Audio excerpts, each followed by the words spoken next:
ಓಂ ಶಾಂತಿ. ಓಂ ಶಾಂತಿ. ಓಂ ಶಾಂತಿ. Good morning. Good morning. ಶುಭೋದಯಂ. ಶುಭೋದಯ. ಕಳೆದ ಕೆಲವೊಂದು ದಿನಗಳಿಂದ ಭಗವಂತ ನಮ್ಗೆ ರಾಜಯುಗವನ್ನ ತಿಳಿಸಿಕೊಡ್ತಾ ಇದ್ದಾರೆ. ಅದರಲ್ಲೂ ಕೂಡ ವಿಶೇಷವಾಗಿ ಭಗವಂತನ ಹತ್ತಿರದಲ್ಲಿ ಮಡಿಲಿನಲ್ಲಿ ದಿನದಿಂದ ದಿನಕ್ಕೆ ಭಗವಂತನ ಜೊತೆಯ ಜೀವನ ಮಾಡುವಂತ ವಿಧಿಯನ್ನ ಭಗವಂತ ನಮ್ಗೆ ತಿಳಿಸಿಕೊಡ್ತಾ ಇದ್ದಾರೆ. ಅಂದ್ರೆ ನಾವು ಈ ಸ್ಥೂಲವತನದಿಂದ ನಮ್ಮ ತಂದೆ ಪರಮಾತ್ಮನ ಹತ್ರ ಹೇಗೆ ಹೋಗೋದು, ದಿನದಿಂದ ದಿನಕ್ಕೆ ಸಂಬಂಧವನ್ನ ಎಷ್ಟು ಹತ್ತಿರದಲ್ಲಿ ತರುವಂಥದ್ದು, ಅವನು ಕ್ಲೋಸ್ನೆಸ್ ಅಲ್ಲಿ ಹೇಗೆ ಬರುವಂಥದ್ದು, ನಮ್ಮ ಮತ್ತು ಭಗವಂತನ ನಡುವೆನ ಆ ಅಂತರ ಹೇಗೆ ಕಡಿಮೆ ಆಗ್ಬೇಕು, ಯಾವ್ಯಾವ ಹಂತಕ್ಕೆ ಯಾವ್ಯಾವ ಹೆಸರನ್ನ ಹೇಳ್ತಾರೆ, ಅದರ ವಿಧಿ ಏನು, ಇದೆಲ್ಲವನ್ನ ಭಗವಂತ ನಮ್ಗೆ ತಿಳಿಸ್ಕೊಡ್ತಾ ಇದ್ದಾರೆ. ಅದೆಲ್ಲವನ್ನ ನೀವು ಕೇಳ್ತಾ ಇದ್ದೀರಿ. ಲಾಸ್ಟ್ ಕ್ಲಾಸ್ ಅಲ್ಲಿ ನಾವು ಏನಂತ ಕೇಳಿದ್ವಿ? ತಂದೆಯ ಹೃದಯ ಸಿಂಹಾಸನ. ಹೃದಯ ಸಿಂಹಾಸನ. ಹೃದಯ ಸಿಂಹಾಸನ ಹೃದಯ ಸಿಂಹಾಸನ. ಅಲ್ವಾ? ಈಗ ಮುಂದೆ ಏನ್ ಮಾಡ್ಬೇಕು? ಅಲ್ಲೇ ಇರ್ಬೇಕು, ಮುಂದೆ ಹೋಗ್ಬೇಕು? ಮುಂದೆ ಹೋಗ್ಬೇಕಣ್ಣ. ಎಲ್ಲಿ ಹೋಗೋಣ ಮುಂದೆ?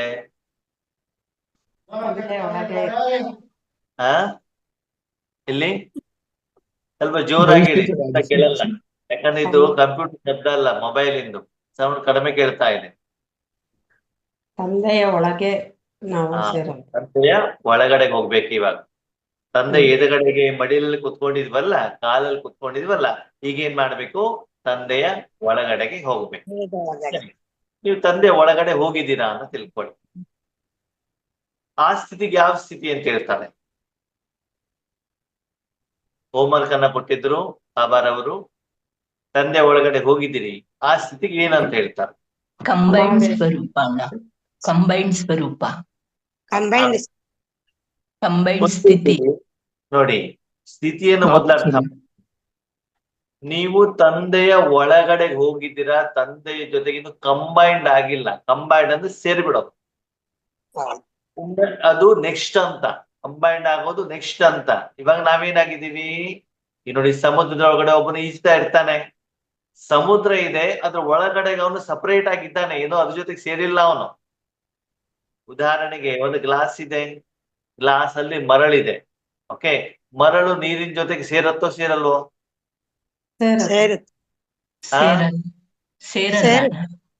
ಸೇರಲ್ಲ.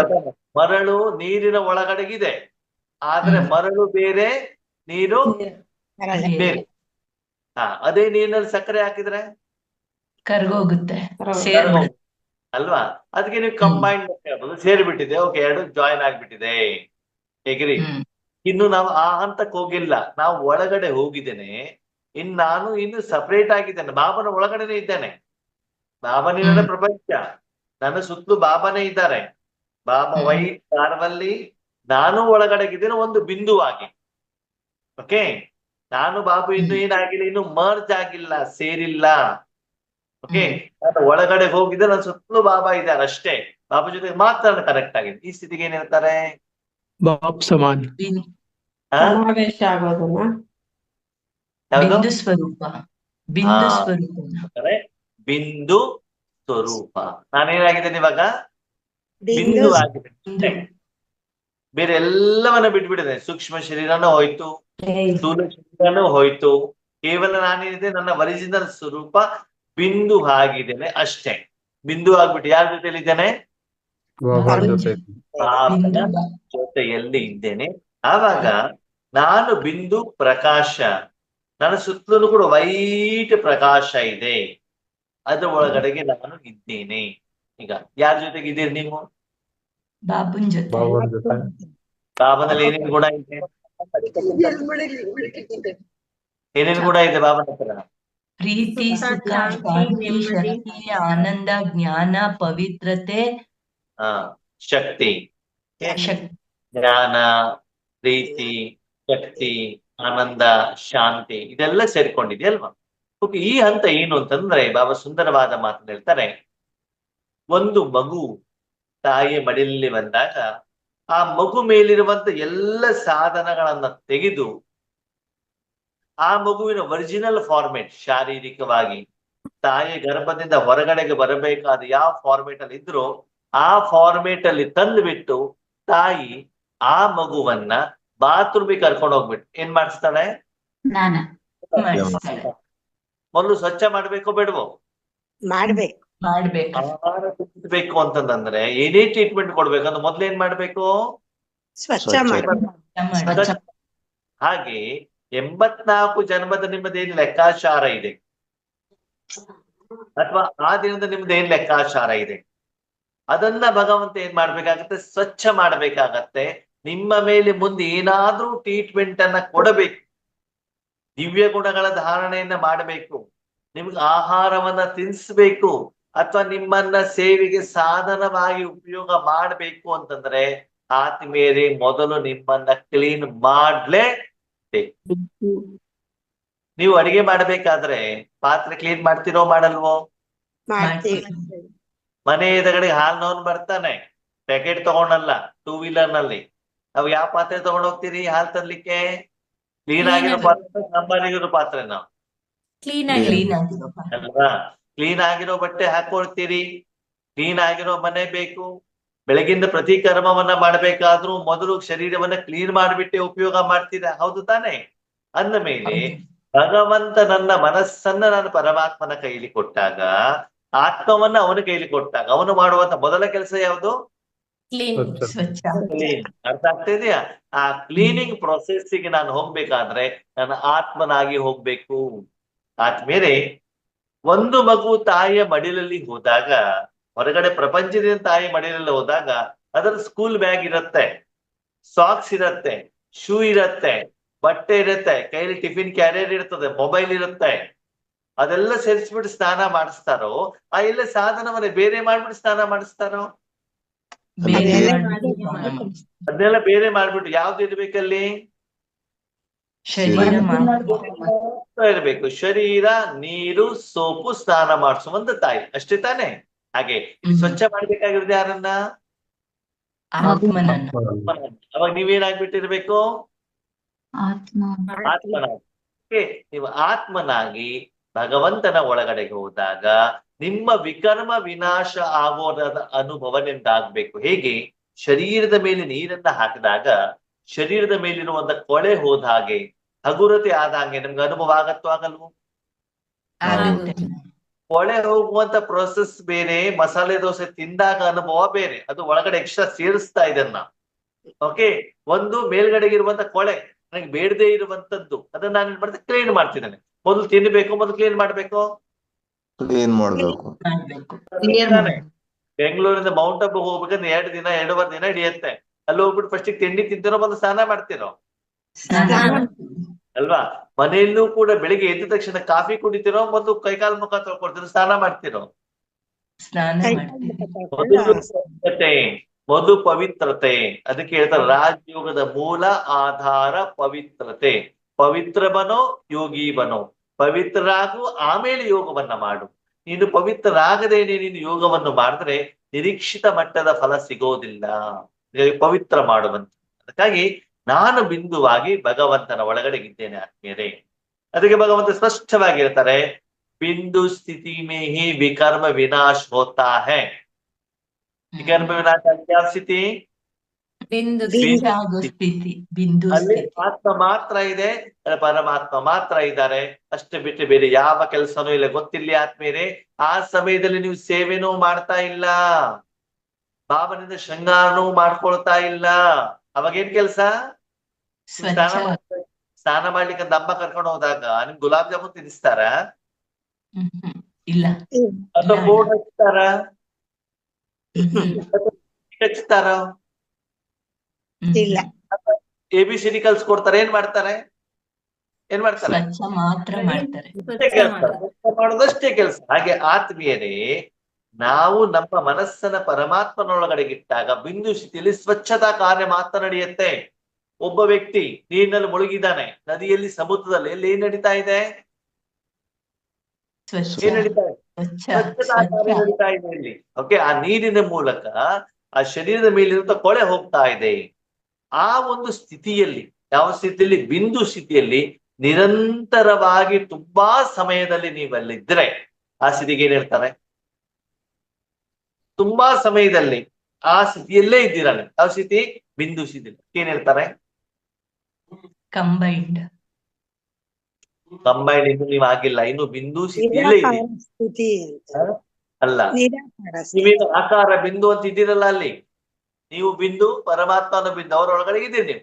ಪ್ರೋಸೆಸ್ ನಡೀತಾ ಇದೆ, ಕ್ಲೀನಿಂಗ್ ಪ್ರೋಸೆಸ್ ನಡೀತಾ ಇದೆ. ತುಂಬಾ ಹೊತ್ತಿನವರೆಗೆ ನೀವು ಅಲ್ಲೇ ಅದೇ ಸ್ಥಿತಿಯಲ್ಲಿ ಇದ್ದೀರಾ.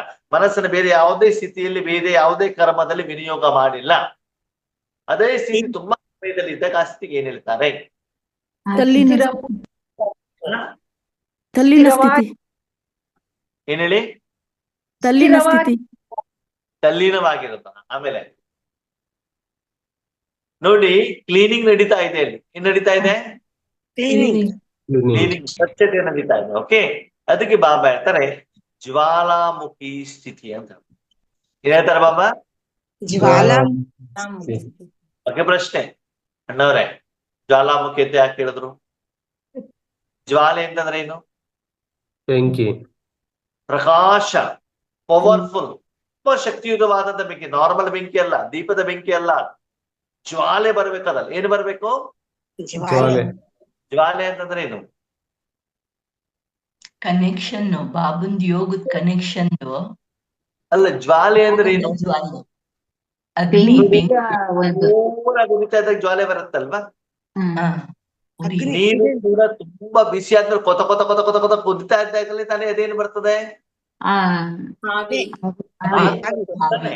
ಅದು ನೀರನ್ನು ಕೂಡ ಫ್ರಿಡ್ಜ್ ಅಲ್ಲಿ ಇಟ್ಟಾಗ ಐಸ್ ಆದ್ಮೇಲೆ ಅದೇನು ಬರ್ತದೆ? ಏನು ಬರ್ತದೆ? ಜ್ವಾಲೆ ಬರ್ತದೆ. ಒಂದು ಬಿಸಿಯಾಗಿ ಬರುವಂತ ಜ್ವಾಲೆ, ಇನ್ನೊಂದು ತಂಪಾಗಿ ಬರುವಂತ ಜ್ವಾಲೆ. ಹೌದು ಅಲ್ವೋ? ಹೌದು. ಈ ನೀರನ್ನ ಬೆಂಕಿಯಲ್ಲಿ ಇಟ್ಟಾಗ ಏನಾಗ್ತದೆ? ಬಿಸಿಯಾಗಿ ಜ್ವಾಲೆ ಬರ್ತದೆ. ಅದು ವಾಯುಮಂಡಲವನ್ನೆಲ್ಲ ಹರಡಿ ವಾಯುಮಂಡಲವನ್ನು ಬಿಸಿ ಮಾಡ್ಬಿಡುತ್ತೆ. ಓಕೆ, ಇನ್ನೊಂದು ಅದೇ ನೀರನ್ನ ನೀವು ಫ್ರಿಡ್ಜ್ ನಲ್ಲಿ ಇಟ್ಟಾಗ ಅದು ಐಸ್ ಆದಾಗ ಅವಾಗ್ಲೂ ಕೂಡ ಏನು ಬರ್ತದೆ? ಅಲ್ಲಿ ಹೊಗೆ ಬರೋದು ಕಾಣುತ್ತೆ ತಾನೆ? ಓಕೆ, ಇಲ್ಲಿ ಜ್ವಾಲೆ ಯಾವ್ದು ಹೇಳ್ತಾರೆ ಅಂತಂದ್ರೆ ಬಾಬಾ, ಮಕ್ಕಳೇ, ವರ್ತಮಾನ ಸಮಯದ ಅನುಸಾರದಲ್ಲಿ ನಿಮ್ಮ ಸ್ಥಿತಿ ಹೇಗಿದೆ ಅಂತಂದ್ರೆ ತುಕ್ಕಿಡಿದಿರೋ ಕಬ್ಬಣ ಅಂತ. ನಿಮ್ ಸ್ಥಿತಿ ಏನು? ತುಕ್ಕಿಡ್ದಿರ ಕಬ್ಬು.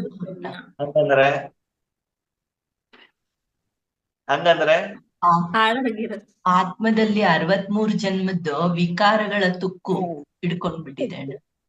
ಅದಕ್ಕೆ ಭಗವಂತ ಹೇಳ್ತಾರೆ ಸಂಗಮ ಯುಗ ಅಂದ್ರೆ ವಜ್ರ ಸಮಾನ, ಸತ್ಯುಗ ಅಂತಂದ್ರೆ ಬಂಗಾರದ ಸಮಾನ, ತ್ರೇತಾಯುಗ ಬೆಳ್ಳಿ, ಬೆಳ್ಳಿಯ ಸಮಾನ, ದ್ವಾಪರ ಯುಗ ತಾಮ್ರ, ತಾಮ್ರ, ಕಲಿಯುಗ ಹಿತ್ತಾಳೆ, ಕಬ್ಬಿಣ, ಹಿತ್ತಾಳೆ ಎಲ್ಲ ಇಲ್ಲ, ಕಬ್ಬಿಣ.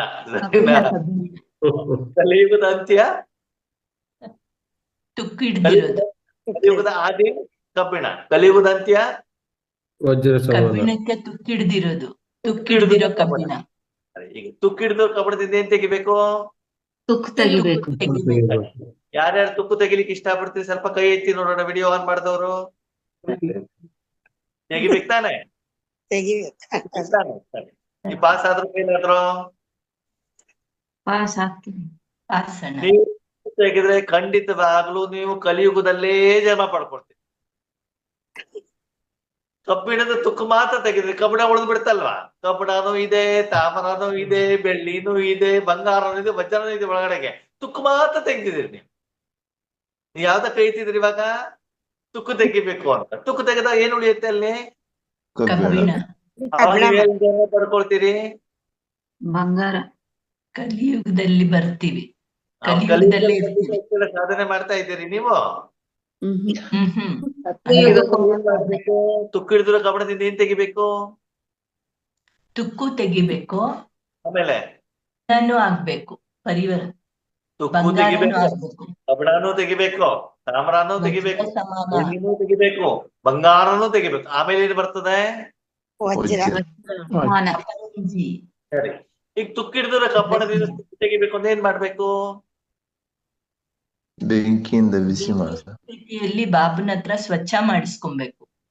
ತುಕ್ಕಿಡಿದಿರೋ ಕಬ್ಬಣ ತುಕ್ಕು ತೆಗಿಬೇಕು ಅಷ್ಟು ಮಾತ್ರ. ಇಲ್ಲಿ ಬಾಬಾ ಬಂದಿಲ್ಲ. ತುಕ್ಕಿಡಿದಿರೋ ಕಬ್ಬಣ ತುಕ್ಕ ತೆಗಿಬೇಕು. ಏನ್ ಮಾಡ್ಬೇಕು?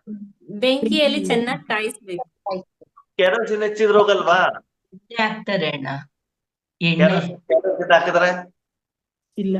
ಯೋಗದಿಂದ ಯೋಗ ಅಲ್ಲ, ಪುರ ತುಕ್ಕಿಡಿದಿರೋ ಕಬ್ಬಣದಿಂದ ತುಕ್ಕು ತೆಗಿಬೇಕಂದ್ರೆ ಏನ್ ಮಾಡ್ಬೇಕು? ಬೆಂಕಿಯಿಂದ ಬಿಸಿ ಮಾಸ. ಚೆನ್ನಾಗಿ ಕಾಯಿಸಿ ಹೊಡಿಬೇಕು. ಸರಿ, ಈಗ ನಾನು ಬೆಂಕಿಯಲ್ಲಿ ಕಾಯಿಸೋದಿಲ್ಲ. ಬೆಂಕಿ ಇಲ್ಲಿ ಇದೆ, ದೂರದಲ್ಲಿ ಇರ್ತೇನೆ ಕಬ್ಬಣವನ್ನ. ಬೆಂಕಿ ಇದೆ, ಬೆಂಕಿಯಿಂದ ದೂರದಲ್ಲಿ ನಾನು ಕಬ್ಬಣ ಇಟ್ಟಾಗ ತುಕ್ಕು ಹೋಗ್ತದೋ ಹೋಗಲ್ವೋ? ಹೋಗಲ್ಲ. ಹೋಗಲ್ಲ. ಮತ್ತೆ ದೂರ ಇಟ್ಟಾಗ ಏನಾಗ್ತದೆ? ಹೋಗಲ್ಲ. ಒಂದ್ ಕಡೆ ಬೆಂಕಿ ಇದೆ, ಕಬ್ಬು ತುಕ್ಕಿಡಿದ ಕಬ್ಬಣ ದೂರ ಇಡ್ತೇನೆ, ನಾನೇನಾಗ್ತದೆ? ಏನ್ ಹಾಗೆ ಆಗೋದೇ ಇಲ್ಲ, ಹಾಗೆ ಇರುತ್ತೆ. ಏನಾಗಲ್ಲ. ಹಾಗೆ ಇರುತ್ತೆ ಅಣ್ಣ. ಬೆಂಕಿಯ ಬಿಸಿ ಝಳದ ಅನುಭವ ಮಾತ್ರ ಆಗಬಹುದೇ ಹೊರತು ತುಕ್ಕು ಏನಾಗ್ಬೋದು? ಬೆಂಕಿಯ ಗುಣ ಝಳ ಸ್ವಲ್ಪ ಬಿಸಿ ಆಗ್ಬೋದು ಅಷ್ಟೇ. ಮ್ಯಾಕ್ಸಿಮಮ್ ಏನಾದ್ರು ಇದ್ರೆ ನ್ಯೂಸ್ ಪೇಪರ್ ಅಂತ ಸುಟ್ಟೋಗ್ಬೋದೇ ಹೊರತು ತುಕ್ಕಂತೂ ಹೋಗಲ್ಲ. ತುಗ್ಬೇಕು ಅಂದ್ರೆ ಏನ್ ಮಾಡ್ಬೇಕು? ಬೆಂಕಿ ಬೆಂಕಿ ಎಷ್ಟೊತ್ತು? ಕೆಂಡ ಆಗ್ಬೇಕು. ತುಕ್ಕಿರೋ ಕಬ್ಬಣದ ಬಣ್ಣ ಯಾವುದು? ಕೆಂಪಾಗ್ಬೇಕು. ತುಕ್ಕಿಡಿದಿರೋ ಕಬ್ಬಣದ ಬಣ್ಣ ಯಾವುದು? ಕಪ್ಪು. ತುಕ್ಕು ಹೋಗ್ಬೇಕು ಅಂತಂದ್ರೆ ಯಾವ್ದಲ್ಲಿ ಹಾಕ್ಬೇಕು? ಬೆಂಕಿ ಎಷ್ಟೊತ್ತು ಹಾಕ್ಬೇಕು? ಕೆಂಪುಗಾಗ ತನಕ ಹಾಕ್ಬೇಕು. ಬೆಂಕಿಯ ಸಂಪೂರ್ಣ ಗುಣ ಅದರಲ್ಲಿ ಬರಬೇಕು. ಕೆಂಪಾಗ್ಬೇಕು. ಏನಾಗ್ಬೇಕು? ಕೆಂಪು ಆಗ್ಬೇಕು. ಓಕೆ, ಹಾಗಿದ್ರೆ ಕಬ್ಬಿಣದ ಗುಣ ಕೆಂಪ? ಇಲ್ಲ. ಕಬ್ಬಿಣದ ಗುಣ ಬಿಸಿನ? ಅಲ್ಲ. ಇಲ್ಲ. ಅಲ್ಲ. ಈ ಗುಣ ಯಾರ್ದು? ಬೆಂಕಿ. ಬೆಂಕಿ ಯಾಕೆ ಬಂತು? ತುಂಬಾ ಜೊತೆಯಲ್ಲಿ ಇರೋದಿಕ್ಕೆ, ತುಂಬಾ ಸಮಯ ಎಲ್ಲಿಡೋದಕ್ಕೆ. ಸರಿ, ಈಗ ನಾನು ಬೆಂಕಿ ಇಡ್ತೇನೆ, ಹೊರಗಡೆ ತರ್ತೇನೆ, ಇಡ್ತೇನೆ, ಹೊರಗಡೆ ತರ್ತೇನೆ, ಇಡ್ತೇನೆ, ಹೊರಗಡೆ ತರ್ತೇನೆ ಮಾಡಿದ್ರೆ ಅಲ್ಲಿ ಜ್ವಾಲೆ ಬರತ್ತೋ ಬರಲ್ವೋ? ಬರಲ್ಲ. ಏನ್ ಮಾಡ್ಬೇಕು? ತುಂಬಾ ಅಲ್ಲೇ ಆಗೋವರೆಗೂ ಇಡ್ಬೇಕಣ್ಣ. ಎಷ್ಟೊತ್ತು? ಕೆಂಪುಗಾಗ ತನಕ ಇಡ್ಬೇಕು. ಎಷ್ಟೊತ್ತಿಗೆ ಆಗ್ತದೆ ಕೆಂಪು? ಬೆಂಕಿಯ ಗುಣ ಬರೋ ತನಕ ಇಟ್ಟಿರ್ಬೇಕು. ಎಷ್ಟು ಟೈಮ್ ಎಷ್ಟೇ ಆಗತ್ತೆ? ಒಂದ್ ಅರ್ಧ ಗಂಟೆ ಏನಾದ್ರು ಬೇಕಾ? ಬೇಕಲ್ಲ. ಬೇಕು ತಾನೆ? ಹಾಗಿದ್ರೆ ಅರ್ಧ ಗಂಟೆ ನಿಮ್ಮ ಮನಸ್ಸು ಸಂಪೂರ್ಣವಾಗಿ ಯಾರ ಕೈಯಲ್ಲಿ? ಭಾಗವಂತನ ಕೈಯಲ್ಲಿ ಮಾತ್ರ.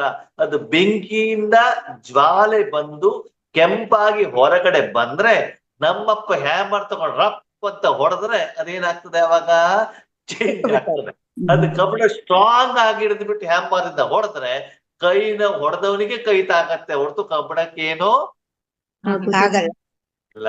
ಅದಕ್ಕೆ ಭಗವಂತ ಹೇಳ್ತಾರೆ, ಮಕ್ಕಳೇ ನೀವು ಜ್ವಾಲಾಮುಖಿ ಯೋಗ ಮಾಡ್ದೇನೆ ಮುರುಳಿಯನ್ನ ಕೇಳಿದ್ರೆ, ಈಶ್ವರಿ ಜ್ಞಾನವನ್ನ ಕೇಳಿದ್ರೆ ನಿಮ್ಮಲ್ಲಿ ಏನೂ ಪರಿವರ್ತನೆ ಆದ್ಮೇಲೆ ಹೇಳಿ. ಹಾಗಿದ್ರೆ ಅಷ್ಟು ಪವರ್ಫುಲ್ ಯೋಗ ನಂದಿದ್ಯಾ? ಇಲ್ಲ. ಅರ್ಧ ಗಂಟೆ ಸಮಯದವರೆಗೂ ಕೂಡ ಆ ಒಂದು ಕಬ್ಬಿಣ ಯಾರ ಜೊತೆಗಿರ್ತದೆ? ಮಾತ್ರ. ಸುತ್ತಲೂ ಬೆಂಕಿ ಮಾತ್ರ. ಹಾಗೆ ಅರ್ಧ ಗಂಟೆ ನೀವು ಪರಮಾತ್ಮನ ಜೊತೆಗೆ ಮಾತ್ರ ಹಗುರ ಹಗುರ ಹಗುರ ಹಗುರ ಅಷ್ಟು ಮಾತ್ರ. ಆ ಸ್ಥಿತಿ ನಂದಿನ ಸತ್ಯವಾಗಿ ಹೇಳಿ. ಇಲ್ಲ. ನನ್ನಂತೂ ಇಲ್ಲ, ನಾನು ಓಪನ್ ಆಗಿ ಹೇಳ್ಬಿಡ್ತಾನೆ. ಅರ್ಧ ಗಂಟೆ ಬಿಡಿ, 5 ನಿಮಿಷನೂ ಇಲ್ಲ. ಸಂಪೂರ್ಣವಾಗಿ ಭಗವಂತನಲ್ಲಿ ಮಾತ್ರ, ಮತ್ತೆ ಬೇರೆ ಎಲ್ಲೂ ಇಲ್ಲ. ಆ ರೀತಿ ಪ್ರೊಸೆಸ್ ನಮ್ದು ಇದೆಯಾ ಆತ್ಮೀಯರೇ? ನೋಡಿ, ಕೆಲವೊಂದು ವರ್ಷಗಳಲ್ಲಿ, ಕೆಲವೊಂದು ತಿಂಗಳಲ್ಲಿ ತುಕ್ಕಿಡಿದಿರೋ ಕಬ್ಬಣ ತೆಗಿಬೇಕು ಅಂತಂದ್ರೆ ಇಷ್ಟು ಪವರ್ಫುಲ್ ಬೆಂಕಿಯಲ್ಲಿ ಆ ಸಾಧನವನ್ನು ಇಡಬೇಕು. ಇನ್ನು 63 ಜನ್ಮ ಅಥವಾ 84 ಜನ್ಮ ಅದು ಒಳಗಡೆಗೆ ಆ ಮೇಲ್ಗಡೆ ಇರುವಂತಹ ಸಂಸ್ಕಾರವನ್ನು ಸುಡಬೇಕು ಅಂತಂದ್ರೆ ಅಷ್ಟು ಪವರ್ಫುಲ್ ತಪಸ್ಸು, ಅಷ್ಟು ಸಾಧನೆ ಬೇಕೋ ಬೇಡವೋ? ಅದಕ್ಕಾಗಿ ಬಿಂದು ಸ್ಥಿತಿಯಲ್ಲಿ ಹೋಗಿ ಆತ್ಮೀಯರೇ ಒಳಗಡೆಗೆ ಹೋಗಿ ಆ ಜ್ವಾಲೆ, ಯಾವ ಜ್ವಾಲೆ? ನಿಮ್ಮ ಬಾಡಿಯಿಂದ ಬಿಸಿ ಅನುಭವ ಆಗ್ಬೇಕು. ವಿಕರ್ಮ ಹೋಗ್ತಾ ಇರೋ ಹಾಗೆ ನಿಮ್ಮಿಂದ ಶಾಂತಿ ಸುಖ ಸಂತೋಷ ಆನಂದ ಹೋಗ್ತಾರೆ, ತಂಪಿನ ಅನುಭವ ಆಗ್ಬೇಕು. ಅಷ್ಟು ಸ್ವಚ್ಛ ಆದರೆ ಮಾತ್ರ ಮುಂದಿನ ದಿನಗಳಲ್ಲಿ ಭಗವಂತ ನಿಮ್ಮನ್ನ ಈಶ್ವರಿ ಸೇವೆಗೆ ಉಪಯೋಗ ಮಾಡ್ಕೊಳ್ತಾರೆ. ಅಷ್ಟು ನೀವು ಯೋಗ್ಯರಾಗಿಲ್ಲ ಅಂತಂದ್ರೆ ನಿಮ್ಮಿಂದ ಶಕ್ತಿ ಪ್ರವಾಹ ಆಗ್ಲಿಕ್ಕೆ ಸಾಧ್ಯವಿಲ್ಲ. ಕ್ಲೀನ್ ಆಗ್ದೇನೆ ಅಡಿಗೆ ಮಾಡೋದಿಲ್ಲ, ಬಟ್ಟೆ ಕ್ಲೀನ್ ಆಗ್ದೇನೆ ನಾವು ಧರಿಸೋದಿಲ್ಲ. ಅಷ್ಟು ನಾವು ಸ್ವಚ್ಛವಾದಾಗ ಮಾತ್ರ ಭಗವಂತ ಈಶ್ವರಿ ಸೇವೆಗೆ ಉಪಯೋಗ ಮಾಡ್ತಾರೆ. ಆದ್ಮೇಲೆ ನೀವು ಜ್ಞಾನ ಬೇಕಾದಷ್ಟು ಹೇಳಬಹುದು, ಜ್ಞಾನ ಹೇಳುವಂತದ್ದು ಈಶ್ವರಿ ಸೇವೆ ಅಲ್ಲ. ಈಶ್ವರಿ ಸೇವೆ ಅಂತಂದ್ರೆ ಏನು? ಈಶ್ವರನ ಶಕ್ತಿ ನಿಮ್ಮ ಮೂಲಕ ಆಸ್ ಇಟ್ ಇಸ್ ಪ್ರವಾಹ ಆಗ್ಬೇಕು, ಮಿಕ್ಸಿಂಗ್ ಇರಬಾರದು. ಭಗವಂತನ ಶಕ್ತಿಯಲ್ಲಿ ತುಕ್ಕಿಡಿದ್ರು ಕವಣ ಸೇರ್ಬೇಕು, ಸೇರಬಾರದು? ಸೇರಬಾರದು. ಹಾಗಿದಷ್ಟು ಜ್ವಾಲೆಯ ರೂಪದಲ್ಲಿ, ಪ್ರಕಾಶದ ರೂಪದಲ್ಲಿ ನಾವು ಯೋಗದಲ್ಲಿ ಕುತ್ಕೊಂಡಾಗ ಆ ಶಕ್ತಿ ಹೊರಗಡೆ ಪ್ರವಾಹ ಆಗಿದ್ದು ಗೊತ್ತಾಗತ್ತ. ಆದ್ಮೇಲೆ ವಾಯುಮಂಡಲ ನಿರ್ಮಾಣ ಆಗ್ಬೇಕು ಅಂತಂದ್ರೆ ಒಂದು ಪಾತ್ರೆ ಇದೆ, ಪಾತ್ರೆಯಲ್ಲಿ ಪಾಯಸ ಮಾಡ್ತಾ ಇದ್ದೀರಿ. ಏನ್ ಮಾಡ್ತಾ ಇದ್ದೀರಿ? ಪಾಯಸ, ಶಾವಿಗೆ ಪಾಯಸ. ಶಾವಿಗೆ ಪಾಯಸ. ರಾಜ ಮಕ್ಕಳು ಶಾವಿಗೆ ಪಾಯಸ ತುಂಬಾ ಇಷ್ಟ ಅಂತ ಕಾಣ್ತದೆ. ಇಲ್ಲ ಅಂದ್ರೆ ಅವಾಗ ನೀವು ಶಾವಿಗೆ ಪಾಯಸ ಇಡ್ತಾ ಇರ್ತಿರ್ಲಿಲ್ಲ. ಓಕೆ, ಶಾವಿಗೆ ಪಾಯಸ ಮಾಡ್ಬೇಕು ಅಂತಂದ್ರೆ ಮೊದ್ಲು ಪಾತ್ರೆ ಕ್ಲೀನ್ ಆಗಿರ್ಬೇಕು. ಎರಡನೇದು ಹಾಲು ಹಾಕ್ಬೇಕು, ಆಮೇಲೆ ಶಾವಿಗೆ ಹಾಕ್ಬೇಕು, ಆಮೇಲೆ ಯಾಲಕ್ಕಿ ಹಾಕ್ಬೇಕು, ಆಮೇಲೆ ಸಕ್ಕರೆ ಹಾಕ್ಬೇಕು. ಅಷ್ಟೆಲ್ಲ ಹಾಕಿದ ಚೆನ್ನಾಗದು ಕುದಿಬೇಕು. ಕುದಿದ ಮೇಲೆ ಏನಾಗ್ಬೇಕು? ಅದು ಫ್ಯೂಮ್ಸ್. ಫ್ಯೂಮ್ಸ್ ಅಂದ್ರೆ ಏನಿರ್ತಾರೆ ಅದಕ್ಕೆ? ಹೊಗೆ. ಅದು ಹೊರಗಡೆಗೆ ಬಂದು ವಾಯುಮಂಡಲಕ್ಕೆ ಸೇರಿದಾಗ ಪಕ್ಕದಲ್ಲಿರುವಂತ ಯೋಗೇಶ್ ಅಣ್ಣಿ ಕ್ಲಾಸ್ ಮಾಡ್ತಾ ಇರ್ಬೇಕಾದ್ರೆ ಗೊತ್ತಾಗ್ತದೆ, ಇವತ್ತು ಇಲ್ಲಿ ಈ ಸ್ಥಳದಲ್ಲಿ ಬಾಬಾನ ಮನೇಲಿ ಏನ್ ಮಾಡಿದ್ದಾರೆ ಅಂದ್ರೆ ಅಷ್ಟು ಬಿಸಿ ಇಡ್ಬೇಕು ತಾನೆ. ಪಾತ್ರೆ ಕೆಳಗಡೆ ಇಡೋದು, ಒಲೆ ಮೇಲೆ ಇಡೋದು, ಕೆಳಗಡೆ ಇಡೋದು, ಒಲೆ ಮೇಲೆ ಇಟ್ರೆ ಹಿಂಗಾಗ್ತದೆ. ನಿಮ್ಮ ಮೂಲಕ ಬೇರೆಯವರಿಗೆ ಈಶ್ವರಾನುಭೂತಿ ಆಗ್ಬೇಕು ಅಂತಂದ್ರೆ ನಿಮ್ಮ ಮನಸ್ಸು ಅಷ್ಟು ಸ್ವಚ್ಛವಾಗ್ಬೇಕು. ಬೇರೆಯವ್ರಿಗೆ ಏನು ಅಡಿಗೆಯನ್ನ ಕೊಡಬೇಕು ಅಷ್ಟು ಅಡಿಗೆ ರೆಡಿ ಆಗ್ಬೇಕು. ಅಷ್ಟು ಸಮಯದವರೆಗೆ ಪಾತ್ರೆ ಹೇಳುವಂತ ನಿಮ್ಮ ಮನಸ್ಸಿನ ಸಾಧನ ಸಂಪೂರ್ಣವಾಗಿ ಯಾರ ಕೈಯಲ್ಲಿ? ಭಗವಂತನ. ಓಕೆನಾ? ಶಾವಿಗೆ ಪಾಯಸ ಮಾಡ್ಬಿಟ್ಟು ಮಧ್ಯದಲ್ಲಿ ಅರ್ಧ ಆದಾಗ ಒಂದೇ ಒಂದು ಸಣ್ಣ ಲಿಂಬೆ ಹಣ್ಣು ಹಿಂಡಿ ಬಿಡೋದಪ್ಪ. ಯಾವ್ದಲ್ಲಿ? ಪಾಯಸದಲ್ಲಿ ಏನಾಗ್ಬಿಡ್ತದೆ? ಒಳ್ಳೆ ರುಚಿಕಟ್ಟಾಗಿ ಪಾಯಸ ಮಾಡಿ ಬೇರೆಯವ್ರಿಗೆ ತಿನ್ನಿಸಿ ಆ ಪಾತ್ರೆ ಖಾಲಿ ಆಗುವವರೆಗೂ ಅಲ್ಲಿ ಬೇರೆ ಯಾವ್ದು ಹುಳಿ ಅಲ್ಲಿ ಬರಕೂಡದು. ಹಾಗೆ ನೀವು ಈಶ್ವರ ಸೇವೆಗೆ ನಿಮಿತ್ತರಾದಾಗ, ಸೇವೆಗಂತ ನಿಮ್ಮ ಮನಸ್ಸನ್ನ ಭಗವಂತ ತೆಗೆದುಕೊಂಡ ಮೇಲೆ ಆ ಸೇವೆ ಮುಗಿಯವರೆಗೂ ದೇಹ ಭಾನ, ದೇಹಾಭಿಮಾನ, ಕಾಮ, ಕ್ರೋಧ, ಲೋಭ, ಮೋಹ, ಅಹಂಕಾರ, ಅಭಿಮಾನ ಇದು ಯಾವ್ದು ಕೂಡ ಬರಬಾರದು. ಆದ್ಮೇಲೆ ಅದು ಬರಬಾರದು ಅಂತಂದ್ರೆ ಮೊದ್ಲು ಇರೋದನ್ನ ಏನ್ ಮಾಡ್ಬೇಕು?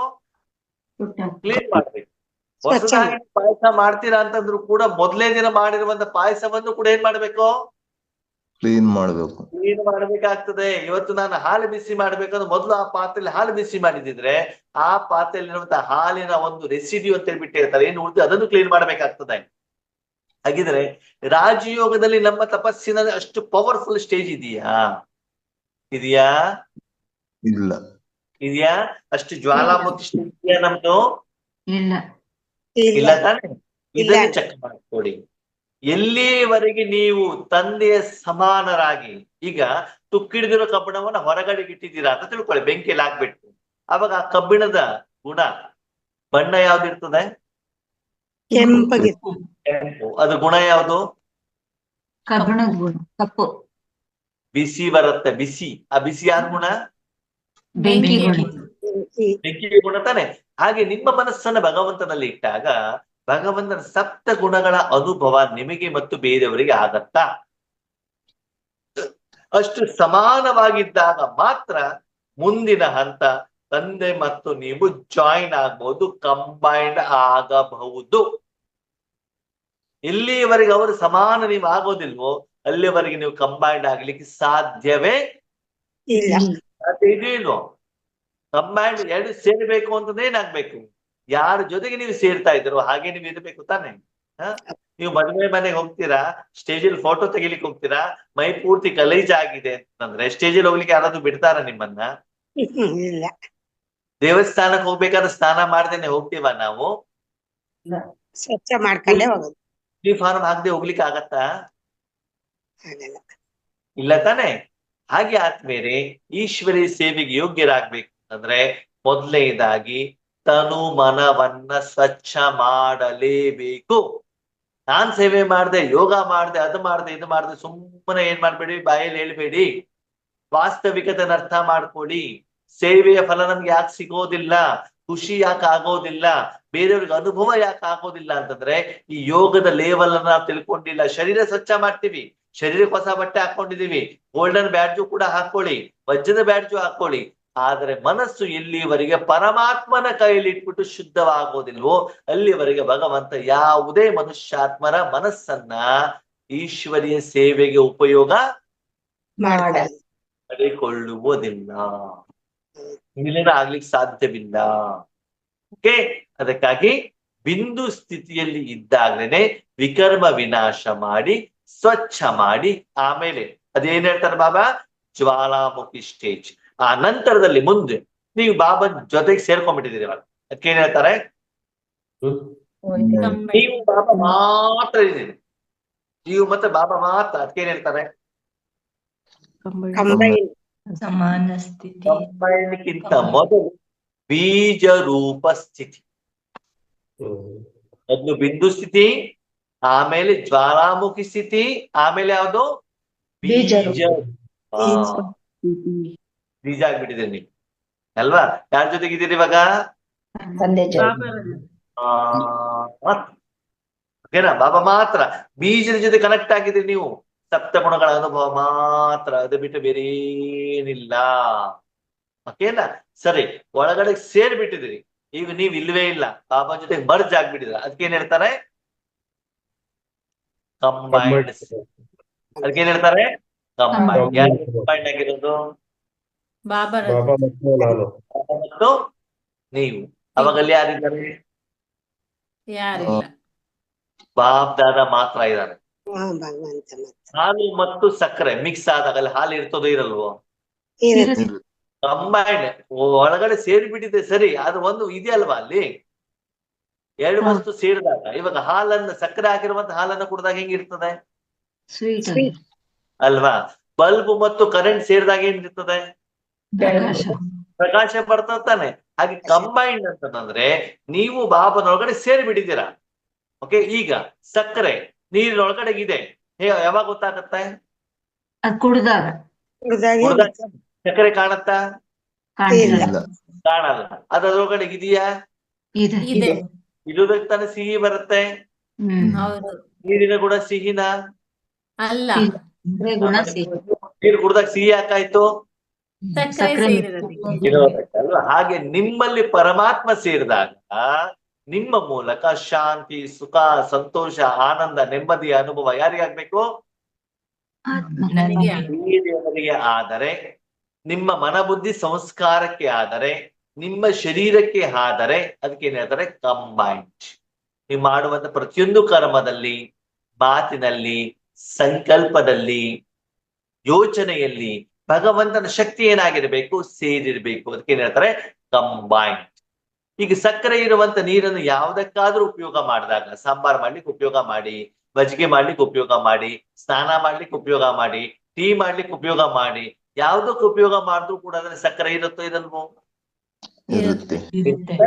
ಹಾಗೆ ನೀವ್ ಏನೇ ಕರ್ಮವನ್ನ ಕೂಡ ಮಾಡಿದ್ರು ಕೂಡ ಬಾಬಾ ನಿಮ್ಮ ಜೊತೆಯಲ್ಲಿ ಇರುವಂತ ಅನುಭವ ನಿಮಗೆ ಆಗ್ಬೇಕು.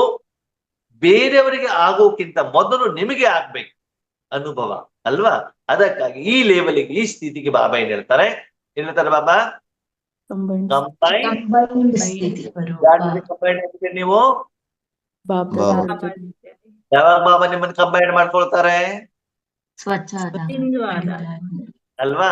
ಎಲ್ಲಿವರೆಗೆ ನೀವು ಆತ್ಮ ಆಗೋದಿಲ್ವೋ, ಬೇರೆ ಎಲ್ಲದಿಂದ ಡಿಟ್ಯಾಚ್ ಆಗಲ್ವೋ, ಅಲ್ಲಿವರೆಗೆ ತಂದೆ ನಿಮ್ಮನ್ನ ಕಂಬೈನ್ ಸರಿಸಮಾನ ಮಾಡಿಕೊಳ್ಳುವುದಿಲ್ಲ. ಸರಿ, ಇವತ್ತು ನಾವು ಯಾವ್ಯಾವ ಸ್ಥಿತಿ ಚರ್ಚೆ ಮಾಡಿದ್ವಿ, ಬಿಂದು ಸ್ಥಿತಿ, ಜ್ವಾಲಾಮುಖಿ ಸ್ಥಿತಿ, ಬೀಜ ರೂಪ ಸ್ಥಿತಿ ಮತ್ತು ಕಂಬೈನ್ಡ್ ಸ್ಥಿತಿ. ಸ್ವಲ್ಪ ಸ್ವಲ್ಪ ಸ್ವಲ್ಪ ಅಷ್ಟೇ ಡಿಫ್ರೆನ್ಸ್ ಇರ್ತದೆ ಆದ್ಮೇಲೆ, ತುಂಬಾ ಡಿಫ್ರೆನ್ಸ್ ಅಂತ ಇರೋದಿಲ್ಲ. ಸೂಕ್ಷ್ಮವಾಗಿ ನೀವು ಸಾಧನೆ ಮಾಡಿದಾಗ ಮಾತ್ರ ಅದರ ವ್ಯತ್ಯಾಸ ಏನು ಅಂತ ನಿಮ್ಗೆ ಏನಾಗತ್ತೆ, ಗೊತ್ತಾಗತ್ತೆ. ಸರಿ, ಸಾಕ ಇವತ್ತಿನ ಕ್ಲಾಸು? ಇನ್ನು ಮಾಡಿ ಕೇಳಿರುವಂತ ಕ್ಲಾಸ್ ಅನ್ನ ಮೊದಲು ಜೀರ್ಣ ಮಾಡ್ಕೊಳ್ಳಿ. ಇವತ್ತು 4 ಸ್ಥಿತಿ ಹೇಳಿದ್ದಿದೆ, ಆ ಸ್ಥಿತಿಯನ್ನ ಏನ್ ಮಾಡಿ, ಚಿಂತನೆ ಮಾಡಿ, ಮನನ ಮಾಡಿ, ಆ ಸ್ವರೂಪದಲ್ಲಿ ತನ್ನಿ. ಎಲ್ಲ ಹೂ ಹೂ ಹೂ ಚೆನ್ನಾಗಿದೆ ಅಂತ ತಲೆ ಎಲ್ಲ ಆಡ್ಸೋದಲ್ಲ, ಪ್ರಾಕ್ಟೀಸ್ ಮಾಡ್ಬೇಕು, ದಾರದಲ್ಲಿ ತರಬೇಕು, ಅದಕ್ಕಿದ್ಕು ಏನು ವ್ಯತ್ಯಾಸ ಅಂತ ಗೊತ್ತಾಗ್ಬೇಕು, ಯಾವ ಹಂತ ಆದ್ಮೇಲೆ ಯಾವ ಹಂತ ಅಂತ ತಿಳ್ಕೊಳ್ಬೇಕು. ಆದ್ಮೇಲೆ ಗೊತ್ತಿರ್ಲಿ, ಜ್ಞಾನ ಕೇಳಿದ ತಕ್ಷಣದಲ್ಲಿ ಆ ಸ್ಥಿತಿ ಬರೋದಿಲ್ಲ. ಒಂದು ಸ್ಥಿತಿಯಿಂದ ಇನ್ನೊಂದು ಸ್ಥಿತಿಗೆ ಹೋಗ್ಲಿಕ್ಕೆ ವರ್ಷಾನುಗಟ್ಲೆ ಬೇಕಾಗ್ತದೆ. ಎಷ್ಟು ಬೇಕಾಗ್ತದೆ? ವರ್ಷ ತಿಂಗಳಲ್ಲ, ವರ್ಷಾನುಗಟ್ಲೆ ಬೇಕಾಗ್ತದೆ. ನೀವು ತಿಳ್ಕೊಂಡಿರುವಷ್ಟು ಸಹಜ ಅಲ್ಲ. ಮೆತ್ಕೊಳ್ಳಿಕ್ಕೆ 2,500 ವರ್ಷ ಅಂತಂದ್ರೆ ತೆಗಿಲಿಕ್ಕೆ 1 ಸೆಕೆಂಡ್ ಅಲ್ಲಿ ಹೋಗ್ಬಿಡುತ್ತದ ಅದು? ಇಲ್ಲ ತಾನೆ.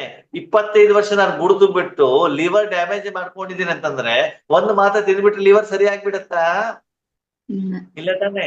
ಕೇಳೋದು ತುಂಬಾ ಈಸಿ, ಸಾಧನೆ ಮಾಡಿ ನೋಡಿ ಗೊತ್ತಾಗ್ತದೆ ನಿಮ್ಗೆ ಎಷ್ಟು ಕಷ್ಟ ಅಂತ ಹೇಳ್ಬೇಕು ಅಲ್ವಾ. ಸಾಧನೆ ಮಾಡ್ತಾ ಮಾಡ್ತಾ ಮಾಡ್ತಾ ಹೋದಾಗ ಒಂದು ಹಂತದಿಂದ ಇನ್ನೊಂದು ಹಂತ ಹೋಗ್ಲಿಕ್ಕೆ, ಇವಾಗ ಇದಕ್ಕೆ MBBS ಜಾಯ್ನ್ ಆಗಿದೆ ಅಂತ ತಿಳ್ಕೊಳ್ಳಿ. MBBS ಇಂದ MD ಮಾಡ್ಲಿಕ್ಕೆ ಎಷ್ಟು ವರ್ಷ ಬೇಕು? 3 ವರ್ಷ. 3 ವರ್ಷ, 4 ವರ್ಷ, 5 ವರ್ಷ ಅಲ್ವಾ? ಆಗೋದಿಲ್ಲ ತಾನೆ. ಹಾಗೆ ಒಂದು ಹಂತದಿಂದ ಇನ್ನೊಂದು ಹಂತ ಹೋಗ್ಬೇಕು ಅಂತಂದ್ರೆ ಆದ್ಮೇಲೆ ತುಂಬಾ ವರ್ಷಗಳು ಬೇಕಾಗ್ತವೆ, ತಿಂಗಳುಗಳಲ್ಲ. ನಿರಂತರವಾಗಿ ನೀವು ಸಾಧನೆಯನ್ನ ಮಾಡ್ಬೇಕಾಗ್ತದೆ. ನೀವು ತಿಳ್ಕೊಂಡಷ್ಟು ಈಸಿ ಅಲ್ಲ. ಬಾಯಲ್ಲಿ ಹೇಳ್ಬಿಡ್ಬೋದು, ಏನಂತ, ನಾನು ಬಿಂದು ಸ್ಥಿತಿಯಲ್ಲಿ ಇದ್ದಾನೆ, ಕಾಮನ್ ಒಳಗಡೆಗಿದ್ದಾನೆ, ನಾನು ಪ್ರಕಾಶ ಆಗಿದ್ದಾನೆ, ವೈಟ್ ಆಗಿದ್ದಾನೆ. ಬಾಯಲ್ಲಿ ಹೇಳೋದು ಬೇರೆ, ಪ್ರಾಕ್ಟಿಕಲಿ ಅನುಭವ ಮಾಡೋದು ಬೇರೆ. ಅಷ್ಟು ಲೈಟ್ ಫೀಲಿಂಗ್ ಆಗ್ತದೆ, ಅಷ್ಟು ನಿರಂತರವಾಗಿ ತಪಸ್ ಮಾಡ್ಬೇಕಾಗ್ತದೆ. ಗುರುವಾರ ಒಂದಿನ ಬಾಬನ ಮನೆಗೆ ಹೋಗ್ಬಿಟ್ಟು 5 ನಿಮಿಷ ಯೋಗ ಮಾಡೋದ್ರಿಂದ ಇದು ಆಗೋದಿಲ್ಲ. ಪ್ರತಿದಿನ ಅರ್ಧ ಗಂಟೆ ಯೋಗ ಮಾಡೋದ್ರಿಂದ ಆಗೋದಿಲ್ಲ. ಪ್ರತಿದಿನ ನಿಮ್ಮ ಯೋಗದ ಚಾರ್ಟ್ 4 ರಿಂದ 8 ಗಂಟೆ ಬೇಕು. ಓಕೆ, ಕಾಮೆಂಟ್ ಹೇಳೋದ್ರಿಂದ ಆಗೋದಿಲ್ಲ. ಹೀಗಾಗಿ ಬೇಕು ಬಾಬಾ ಹೇಳ್ತಾರೆ, ಮನಸ್ಸು ಸಂಪೂರ್ಣವಾಗಿ ಬಾಬನಲ್ಲಿ ಇದ್ದು ಹಗುರತೆ ಅನುಭವ ಮಾತ್ರ, ಅದು ಬಿಟ್ಟು ಬೇರೆ ಯಾವ್ದಕ್ಕೂ ಹೋಗ್ಬಾರ್ದು. ಆದ್ಮೇಲೆ ಗೊತ್ತಿರ್ಲಿ, ಇನ್ನೂವರೆಗೆ ನಾವು ಕ್ಲೀನ್ ಮಾಡ್ತಾ ಇದ್ದೀವಿ, ಶಾಂತಿ ಅನುಭವ ಮಾಡ್ತಿದ್ವಿ, ಸೇವೆ ಸ್ಟಾರ್ಟೇ ಮಾಡಿಲ್ಲ. ನಾವು ಸ್ವಚ್ಛವಾಗ್ತಾ ಇದೀವಿ, ಬಾಬನ ಸುಖದ ನಾವು ಅನುಭವ ಮಾಡ್ತೀವಿ ಅಷ್ಟೇ. ಇನ್ನು ಯಾವುದೇ ರೀತಿಯ ಆಹಾರವನ್ನ ನಾವಿನ್ನು ಬೇರೆಯವರು ಕೊಡುವಂತ ಲೆವೆಲ್ ಅಲ್ಲಿ ಇನ್ನೂ ಬಂದಿಲ್ಲ. ನಾವಿನ್ನೇ ಕ್ಲೀನ್ ಮಾಡಿರೋದಿಲ್ಲ. ನಾವು ಸ್ವಪ್ನ ನೋಡ್ತಾ ಇದ್ವಿ, ಕಲ್ಪನೆ ಮಾಡ್ತಿದ್ವಿ, ನಾನು ವಿಶ್ವ ಕಲ್ಯಾಣಕಾರಿ, ನಾನು ಸರ್ವಶಕ್ತಿವಂತ. ಎಲ್ಲಿಂದ ಸರ್ವಶಕ್ತಿವಂತ? ಪಾತ್ರೆ ಕ್ಲೀನೇ ಆಗಿಲ್ಲ, ಒಲೆ ಮೇಲೆ ಇಟ್ಟೇ ಇಲ್ಲ, ನೀರೇ ಹಾಕಿಲ್ಲ, ಇನ್ನು ಅಡಿಗೆ ಎಲ್ಲಿಂದ ಆಗತ್ತೆ? ಸಾಂಬಾರ್ ಎಲ್ಲಿಂದ ಆಗತ್ತೆ? ಬೇರೆ ಹೇಗೆ ಬಡಿಸೋದು? ನೀವು ತಿಳ್ಕೊಂಡಷ್ಟು ಯೋಗದ ಸ್ಥಿತಿ ಅಷ್ಟು ಸಹಜ ಇಲ್ಲ. ತಿಳ್ಕೊಂಡಷ್ಟು ಬಾಯಿಲಿ ಹೇಳಿದ ತಕ್ಷಣದಲ್ಲಿ ಆ ಸ್ಥಿತಿ ಬರೋದಿಲ್ಲ. ಅಷ್ಟು ಸ್ವಚ್ಛವಾದಾಗ ಮಾತ್ರ ಆ ಸ್ಥಿತಿ ಏನು ಅಂತ ಗೊತ್ತಾಗತ್ತೆ. ಸರಿ, ಓಕೆ. 63 ಜನ್ಮದ ಸಾಲವನ್ನು ಒಂದೇ ಸಲ ನಾನು ತೀರ್ಲಿಕ್ಕೆ ಆಗಲ್ಲ, ಒಪ್ಕೊಳ್ಳೋಣ. ಆದ್ರೆ ಆ ರಾಜಯೋಗದ ಸಮಯದಲ್ಲಾದ್ರೂ ಎಲ್ಲದಿಂದ ನಾನೇನಾಗ್ಬೇಕಾಗ್ತದೆ?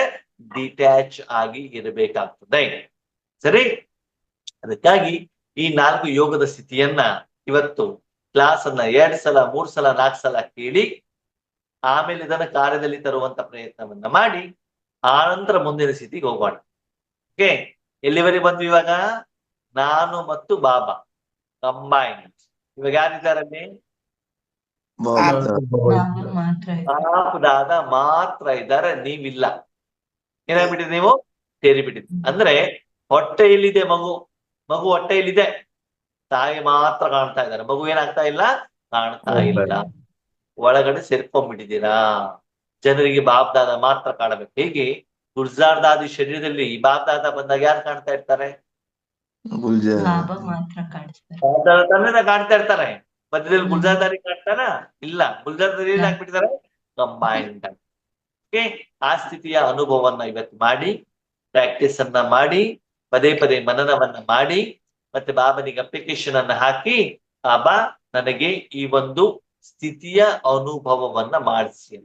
ಓಕೆ, ಕೆಲವೊಂದು ಸೆಕೆಂಡ್ ಅಲ್ಲ, ಕೆಲವೊಂದು ಮಿನಿಟ್ ಅಲ್ಲ, ತುಂಬಾ ಸಮಯದವರೆಗೆ ಆ ಸ್ಥಿತಿನ ಇಟ್ಕೊಳ್ಬೇಕು. ತುಂಬಾ ಕಷ್ಟಪಟ್ಬಿಟ್ಟು ಇಟ್ಕೊಳ್ಬೇಡಿ, ಬ್ರೈನ್ ಡ್ಯಾಮೇಜ್ ಆಗ್ತದೆ, ಮನಸ್ಸಿಗೆ ತೊಂದರೆ ಆಗ್ತದೆ. ಬೈ ಫೋರ್ಸ್ ಮಾಡ್ಬಿಟ್ಟು ಮಾಡಬೇಡಿ. ನರಗಳಿಗೆ ತೊಂದರೆ ಆಗ್ತದೆ, ರಕ್ತ ಸಂಚಾರಕ್ಕೆ ತೊಂದರೆ ಆಗ್ತದೆ, ತಲೆನೋವು ಬರ್ತದೆ. ಆಮೇಲೆ ಸಲೈನ್ ಮಾತ್ರ ತಗೊಳ್ಬೇಕು. ಸರಿನಾ? ಅದಕ್ಕಾಗಿ ಗಮನ ಇಟ್ಬಿಟ್ಟು ಸಹಜವಾಗಿ ಮಾಡುವಂತ ಪ್ರಯತ್ನವನ್ನ ಮಾಡಿ. ಸಾಧನೆ ನೀವು ತಿಳ್ಕೊಂಡಷ್ಟು ಸಹಜ ಅಲ್ಲ. ವರ್ಷಾನುಗಟ್ಲೆ ಅದರ ಬಗ್ಗೆ ಏನ್ ಬರ್ಬೇಕಾಗ್ತದೆ?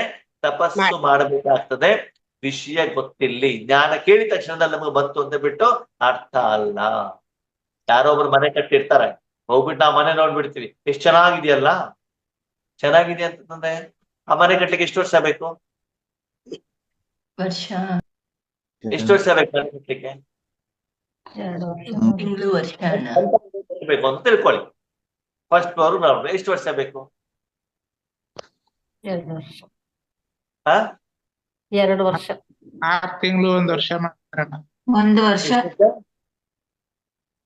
6 ತಿಂಗಳು 1 ವರ್ಷನೂ ಮಾಡ್ತಾರೆ. 6 ತಿಂಗಳು 1 ವರ್ಷದಲ್ಲಿ ಮಾಡ್ತಾರೆ. ಯಾವ್ದನ್ನ? ಮನೆ ಮನೆ ಕಟ್ಲಿಕ್ಕೆ ಏನ್ ಬೇಕು? ಫೌಂಡೇಶನ್ ಫಸ್ಟ್ ಮಾಡ್ತಾರೆ. ದುಡ್ಡು ಬೇಕಲ್ಲ, ಫೌಂಡೇಶನ್ ಆದ್ಮೇಲೆ ದುಡ್ಡು ಬೇಕು ತಾನೆ. ಆ ದುಡ್ಡಿನ ಸಂಪಾದನೆ ಇಲ್ಲಿಂದ ಸ್ಟಾರ್ಟ್ ಆಗತ್ತೆ. ದುಡ್ಡೇ ಇಲ್ಲ ಅಂದ್ರೆ ಫೌಂಡೇಶನ್ ಎಲ್ಲಿಂದ ಹಾಕ್ತೀರಿ? ಆಗಲ್ಲ. ಹಣ ರೆಡಿ ಆದ್ಮೇಲೆ ತಾನೆ 6 ತಿಂಗಳು. ಆ ಮನೆಗೆ ಬೇಕಾಗಿರುವಂತ ಕೋಟಿ ಗಟ್ಲೆ ಹಣ ಸಂಪಾದನೆ ಮಾಡ್ಲಿಕ್ಕೆ ಎಷ್ಟು ವರ್ಷ ಬೇಕು ಆದ್ಮೇಲೆ ಅದನ್ನು ಮೊದ್ಲು ಹೇಳಿ. ವರ್ಷಗಟ್ಲೆ. ಅಷ್ಟು ಸಂಪಾದನೆ ಇಲ್ದೇನೆ ಆ ಹಣ ಸಂಪಾದನೆ ಮಾಡಬೇಕು ಅಂತಂದ್ರೆ ಮೊದ್ಲು 2,500 ವರ್ಷ ಸಾಲ ತೀರ್ಸ್ಕೊಳ್ಬೇಕಲ್ಲ. ಹೌದು. ಸಾಲ ತೀರ್ಸಿಲ್ಲ ಮನೆ ಕಟ್ಟುವಂತ ಯೋಚನೆ ಎಲ್ಲಿಂದ ಮಾಡ್ತೀರಿ? ದೊಡ್ಡದಾಗಿ ಸತಿಗೂ ಕೂಬಿಟ್ಟು ಸಿಂಹಾಸನ ಮೇಲೆ ಕುತ್ಕೊಂಡ್ಬಿಟ್ಟಿದ್ದೀರಿ, ಕಿರೀಟ ಹಾಕೊಂಡ್ಬಿಟ್ಟಿದ್ದೀರಿ. ಎಲ್ಲಿ ಕಿರೀಟ, ಎಲ್ಲಿ ಸಿಂಹಾಸನ? ಸಾಲಗಳು ಬೇಕಾದಷ್ಟು ಇದಾವೆ. ಒತ್ತಿಯಿಂದ, ಮಕ್ಕಳಿಂದ, ಕೆಲಸದಿಂದ, ಕಾಯಿಲೆಯಿಂದ, ತಲೆನೋವಿಂದ, ಮಡಿ ನೋವಿಂದ ಬರ್ತಾನೆ ಇದಾವೆ ಇಲ್ಲಿ. ವಾಸ್ತವಿಕತೆಯನ್ನು ಅರ್ಥ ಮಾಡ್ಕೊಳ್ಳಿ. ನಾವೇನೋ ದೊಡ್ಡ ಸಾಧನೆ ಮಾಡಿದೀವಿ ಅಂತ ಸರ್ಟಿಫಿಕೇಟ್ ಕೊಟ್ಕೊಂಡ್ ಬಿಡ್ಬೇಡಿ. ನೀವ್ ಏನು ಅಂತ ಈಗ ಅರ್ಥ ಮಾಡ್ಕೊಳ್ಳಿ. ನಾನು ಯಾರು, ಎಷ್ಟು ಸಾಧನೆಯನ್ನ ಮಾಡ್ತಾ ಇದ್ದೇನೆ, ಯಥಾರ್ಥತೆಯನ್ನು ತಿಳ್ಕೊಂಡು ಪರಿವರ್ತನೆ ಮಾಡ್ಕೊಳ್ಳಿ. ಹೇಗಿದ್ದೀರೋ ಹಾಗೆ ಒಪ್ಪಿಕೊಳ್ಳಿ. ಅರಿವೇ ಗುರು. ಒಪ್ಪಿಕೊಂಡಾಗ ಮಾತ್ರ ನಿಮ್ಮಲ್ಲಿ ಪರಿವರ್ತನೆ ಬರಲಿ ಸಾಧ್ಯವಾಗತ್ತೆ. ಸತ್ಯವಾಗಿ ನಿಮ್ಮ ಮನಸ್ಸಿನ ಆಳದಲ್ಲಿ ಹೋಗ್ಬಿಟ್ಟು ಕೇಳಿ, ನನ್ನ ರಾಜಯೋಗ ಎಷ್ಟು ಪವರ್ಫುಲ್ ಇದೆಯಾ? ಹಾಗಿದ್ರೆ ಬರೀ ರಾಜಯೋಗ ಮಾಡಿದ್ರೆ ಆಗತ್ತೋ? ತಪಸ್ಸು ಮಾಡ್ಬೇಕು. ತಪಸ್ ಮಾಡ್ಬೇಕು ಅಂದ್ರೆ ಬಟ್ಟಿಗಳಲ್ಲಿ ಹೋಗಿ 2 ಗಂಟೆ 3 ಗಂಟೆ 4 ಗಂಟೆ 5 ಗಂಟೆ ಏನ್ ಮಾಡ್ಬೇಕು? ಕುತ್ಕೊಂಡು ಮನಸ್ಸಿನಲ್ಲಿ ಪರಮಾತ್ಮನಲ್ಲಿ ಇಡಬೇಕಾಗ್ತದೆ. ಅಷ್ಟು ಸಹಜ ಅಲ್ಲ. ಓಕೆ, ಅದಕ್ಕೆ ಈ ಎಲ್ಲ ವಿಷಯವನ್ನ ಏನ್ ಮಾಡಿ, ಮನನ ಮಾಡಿ, ಚಿಂತನೆ ಮಾಡಿ, ಪ್ರಾಕ್ಟೀಸ್ ಮಾಡಿ. ನಾಳೆವರೆಗೂ ಕೂಡ ನಿಮ್ಗೆ ಏನಿದೆ, ಸಮಯ ಇದೆ. ನಾಳೆ ಮತ್ತೆ ಏನ್ ಮಾಡೋಣ, ಮುಂದಿನ ಹಂತಕ್ಕೆ ಹೋಗೋಣ. ಈಗ ನೀವಿಲ್ಲ, ಯಾರಿದಾರಲ್ಲಿ? ಯಾರಿದ್ದಾರೆ? ಯಾವ ರೂಪದಲ್ಲಿದ್ದಾರೆ? ಬೀಜ ರೂಪ. ಬಿಂದು. ನೀವು ಇಲ್ಲ, ಬಾಬಾನು ಇಲ್ಲ. ಆ ಸ್ಟೇಜಿಗೆ ಏನ್ ಹೇಳ್ತಾರೆ ನಾಳೆ ಹೇಳಿ ಉತ್ತರ. ಬೀಜ. ನೀವು ಹೋಗ್ಬಿಟ್ರಿ, ಬಾಬಾನು ಅಲ್ಲಿ ಇರಬಾರ್ದು. ದೊಡ್ಡ ಕ್ವಶನ್ ಮಾರ್ಕ್ ಇದೇನಂದ್ರೆ ಬಾಬಾನು ಇಲ್ಲ, ನಾನು ಇಲ್ಲ. ಅದೂ ಒಂದು ಸ್ಟೇಜ್ ಇದೆ. ನಾನು ಇರಬಾರ್ದು, ನನ್ನ ಮನಬುದ್ಧಿ ಸಂಸ್ಕಾರನೂ ಇರಬಾರ್ದು. ಸಾಧನಗಳು ಇಲ್ಲ, ಕರ್ಮ ಇಲ್ಲ, ಕರ್ಮೇಂದ್ರಿಯಗಳಿಲ್ಲ, ನಾನು ಇಲ್ಲ, ಬಾಬಾ ಮಾತ್ರ ಇದಾರಲ್ಲಿ. ನಾಳೆ ಯಾರಿರ್ಬಾರ್ದು? ಅವರು ಇರ್ಬಾರ್ದು. ಅವರು ಇರಬಾರ್ದು. ಅವಾಗ ಆ ಸ್ಥಿತಿ ಏನು, ಅದಕ್ಕೆ ಏನು ಎಷ್ಟು ಹೇಳ್ತಾರೆ, ಅದರ ವಿಧಿವಿಧಾನ ಏನು, ಅದನ್ನ ನಾಳೆ ಏನ್ ಮಾಡ್ಕೊಳ್ಳೋಣ, ಅರ್ಥ ಮಾಡ್ಕೊಂಡು. ಕೆಲವೊಂದ್ಸಲ ಏನಾಗತ್ತೆ ಗೊತ್ತಾ ಆತ್ಮೀಯರೇ, ಈ ರೀತಿ ಆಳವಾದಂತ ಜ್ಞಾನ ಕೇಳ್ತಾ ಹೋದಾಗ ತಲೆ ಕೆಟ್ಟೋಗ್ಬಿಡುತ್ತೆ. ಇದು ಏನಪ್ಪಾ ಇದು ಅಂತ ಅಲ್ವಾ? ಇಷ್ಟು ತಿಳ್ಕೊಳ್ಳೋದಿದೆ, ಇಷ್ಟು ಸಾಧನೆ ಮಾಡೋದಿದೆ, ನಾ ಮಾಡಿದ್ ಏನೂ ಅಲ್ಲ, ಮಾಡ್ಬೇಕಾಗಿರೋದು ಬಹಳಷ್ಟಿದೆ. ಅದಕ್ಕೆ ಭಗವಂತ ಹೇಳ್ತಾರೆ, ಲಕ್ಷ್ಮೀನಾರಾಯಣ ಆಗೋದು ಅಷ್ಟು ಸಹಜ ಅಲ್ಲ. ಜ್ಞಾನ ಸ್ಪಷ್ಟತೆ ಬರೋದಿಲ್ವೋ ಅಲ್ಲಿವರೆಗೆ ನನ್ನನ್ನು ನಾನು ಚೆಕ್ ಮಾಡ್ಕೊಳ್ಳಿಕ್ಕೆ ಸಾಧ್ಯ ಇಲ್ಲ. ಓಕೆ, ತಚ್ಚ. ಓಂ ಶಾಂತಿ. Thank you Baba.